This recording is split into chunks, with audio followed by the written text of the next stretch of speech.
ወይዘሮ ሜላት ድርጅቷን ማን እንዳከሰራትና ድርጅቷ እንደዚህ እንዲወድቅ ማን እንዳደረገው ደረሰችበት።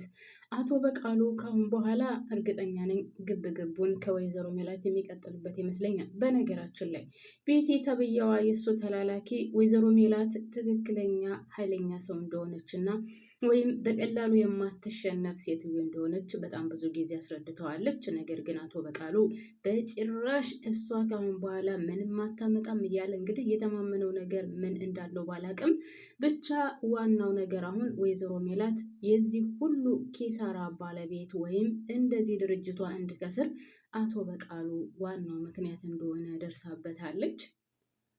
በጣም የሚያሳዝነው ነገር ግን እዚህ ላይ እንደው መስፍንን በዚህ ደረጃ እቃቃ መጫወቻ ያደረገችው ምንድን ነው ጉዱ እናንተ?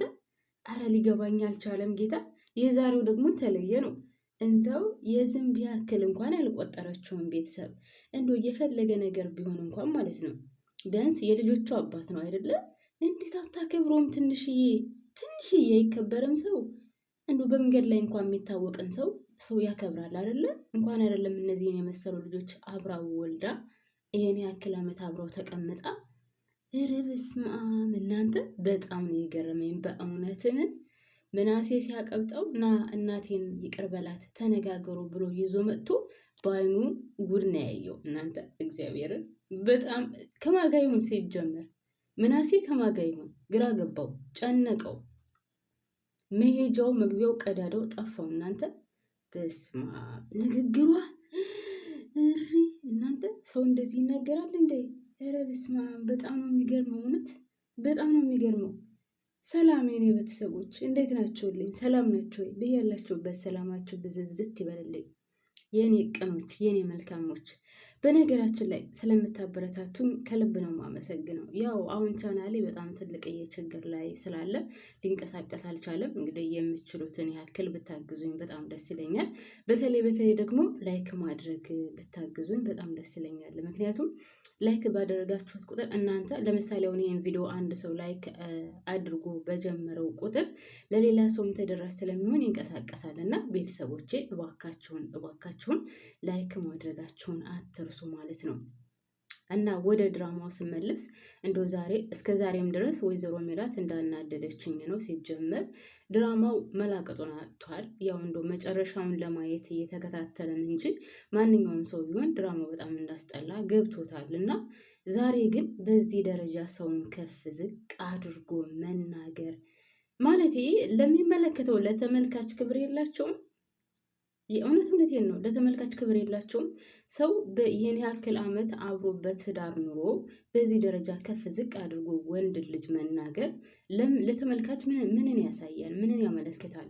ማለት ይሄ ደራሲ ተብዬው ማለት ነው ሚስቱ ባሏን እንደዛ ከፍ ዝቅ አድርጋ ጥንብር ኩሱን አውጥታ እየሰደበችው የሚያሳይ ቪዲዮ ቀርጾ እዩልኝ ማለቱ ምንን ያስተምራል ብሎ ነው? ወይስ ኖርማል ነው? እንደዚህ ሴት ልጅ ባሏን ከፍ ዝቅ አድርጋ እየተናገረች ዓለም ቢያዩ ችግር የለውም ማለቴ ሁለት ባለ ትዳሮች ቢጣሉ ሴቷም ሆነ ወንዱ እንደዚህ መናገር አለባቸው እያሉ እያሳዩን ነው።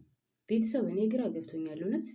እስኪ እናንተ ሀሳብ አስተያየት ካላችሁ በተለይ በዛሬው ላይ ምን ትላላችሁ? እንደተመለከታችሁት ተመልካች ይህን ድራማ አይቶ ምንድነው ከዚህ ነገር የሚገነዘበው? ምንድነው ወደ ጭንቅላቱ የሚያስገባው? ባሏን እንደዚህ ከፍ ዝቅ አድርጋ ስለተናገረች ባልየው የሚናገረው ግራ ገብቶት መላሱ ተሳስሮበት ምንም ሳይናገር ወጥቶ መሄዱ፣ በቤቱ እንደ ውሻ መባረሩ፣ ልጅየውስ እናትና አባቴን አስታርቃለሁ ብሎ ዋጋ የከፈለበትን ድካሙን እንደ ሰው ቆጥረው ነው? ወይ ከእናቱ ወይ ከአባቱ ያልሆነው አንድ ምስኪን ልጅስ እናትና አባቱን ለማስታረቅ እያደረገው ድካሙ በእንደዚህ አይነት ሲቋጭ እነሱ ሁለቱ ለማይተጣጡት እውነት በጣም ነው የሚደብረው። በተለይ ልጅ ካለ እንደዚህ መሆን አስፈላጊ ነው ብዬ አላስብም። በተለይ ደግሞ ሜላት አሁን እኔ መጣላት እኮ ያለ ነው፣ ማንኛውም ሰው ይጣላል። ግን አንድ ሰው ሲጣላ ለሚናገረው ነገር ማሰብ አለበት። ለሚናገራቸው ቃላቶች ትንሽ ማሰብ አለበት። ሜላት በጭራሽ የምታስብ ሴት አይደለችም። ጌታን በጭራሽ የምትናገረው ንግግር እንደው መስፍን ምን አይነት ትዕግስተኛ ሰው ነው እናንተ? ምን አይነት ትዕግስት ቢኖረው ነው? ድራማ ነው ለምን እንደዚህ ታያለሽ ልትሉኝ ትችላላችሁ። ግን እውነት ትክክለኛ እንደዚህ አይነት ታሪክ አለ ማለት ይህን የሜላትንና የመስፍንን ህይወት የሚኖረው እንደዚህ አይነት ህይወት አለ?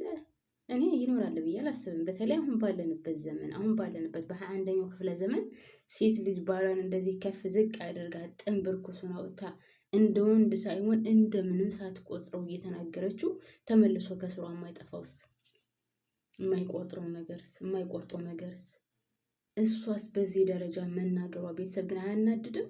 እውነት ያናድዳል። ወንድነቱን እኮ አሳጥተዋለች እናንተ ስትናገር። አንተን ሰው ብዬ ማግባቴ፣ አንተን ሳገኝህ በቀረብኝ፣ አንተ ስታገባኝ ምናምን ብቻ ላይክ ወንድ እንዳልሆነ ነው ዝቅ አድርጋ የነገረችው። ወንድ እንዳልሆነ ብቻም ሳይሆን ቤተሰብ ላይክ ሰውነቱን ሁሉ ነው ያሳጣችው ጌታን። እና ደግሞ አሁን መኪና ውስጥ ገብቶ ምናምን በትንሽዬ ነገር ሲታረቃት ገረመኝ። እንዲሁ ቱር የምትለው ነገር እስኪ ጌታ ቱር የምትለው ዛሬ ግን ሰላም አስደስታኛለች።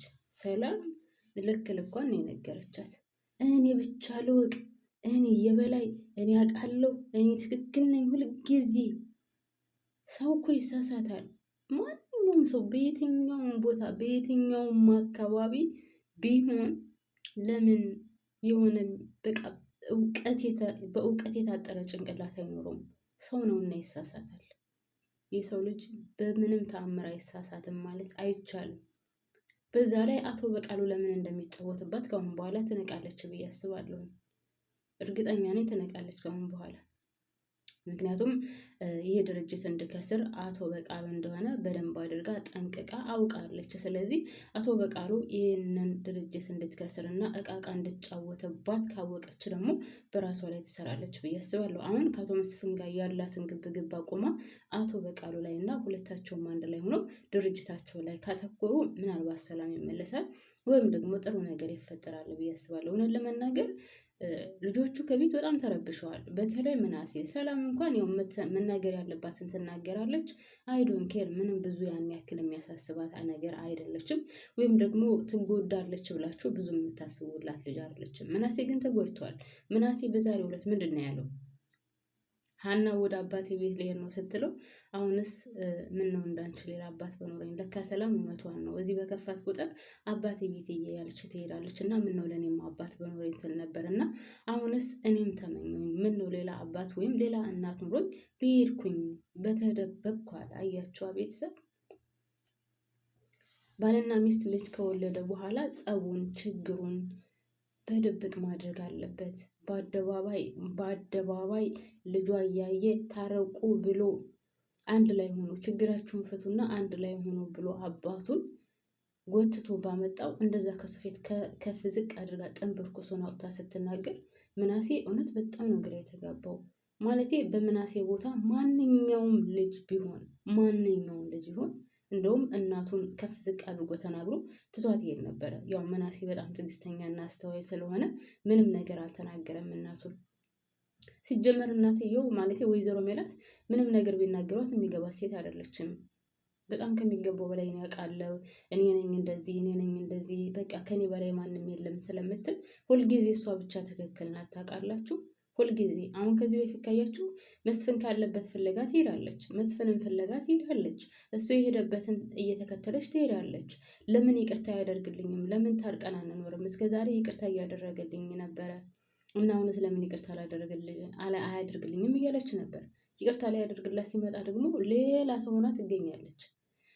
እኔ የሚገርመኝ ነገር ብዙ ሰው ካያችሁ ማለት ነው እንዶ በስራ ቦታችሁ ሁሉንም ሰው ካያችሁት በሌላ ነገር ከተበሳጨ መጥቶ ከሱ የበታቸውን ነው የሚጮህበት።